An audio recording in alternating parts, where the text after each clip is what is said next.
আসসালামু আলাইকুম। আজকে সকাল 9টার দিকে একটা অটোরিকশার সাথে মোটরসাইকেল অ্যাক্সিডেন্ট করে। জায়গাটা হচ্ছে রূপসী বাস স্ট্যান্ডের একটু পরে। তো ওই ভাইটি হচ্ছে গাউসিয়া থেকে ঢাকার উদ্দেশ্যে যাচ্ছিলেন ওনার লাইন দিয়ে। মিনিমাম 60-70 স্পিড তো একটা হাইওয়েতে বাইক চালাইতেই হয়।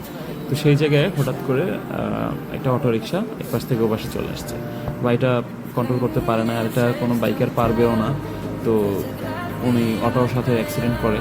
তো কপাল ভালো, সামনে পিছনে গাড়ি না থাকার কারণে ওনাদের মানে ফিজিক্যাল কোনো প্রবলেম হয় না, তবে ওনার বাইকের অনেক কিছুই ক্ষতি হয়েছে।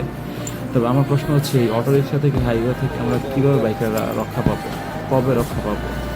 তো এই জন্য আসলে আমি শত ব্যস্ততার মধ্যেও আসলে ভিডিওটা দিতে দেরি হয়ে গেছে। আমি হাসপাতাল যাচ্ছিলাম তখন তখন বাইকটা 1 মিনিটের জন্য দাঁড় করে আমি ভিডিওটা করতেছিলাম আর ভাইয়ের সাথে একটু কথা বলতেছিলাম।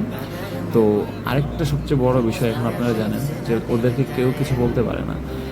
বললে ওরা কয়েকজন একসাথে হয়ে আরও উল্টা রিয়েকশন করে। আর কিছু সুশীল আছে, তারা বলে যে ভাই গরিব মানুষ কী করবেন, কত টাকা আর ইনকাম করে, আরে ভাই যার বাইক লাগে সে বোঝে।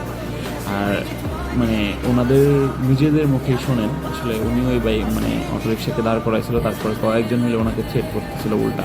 ঠিক আছে, তো এটা থেকে আসলে আমরা বাইকাররা কবে মুক্তি পাবো আমি নিজেও জানি না। তো ভাই ভিডিওটি সবাই শেয়ার করেন, সচেতন হওয়ার জন্য সবাইকে দেখার সুযোগ করে দেন।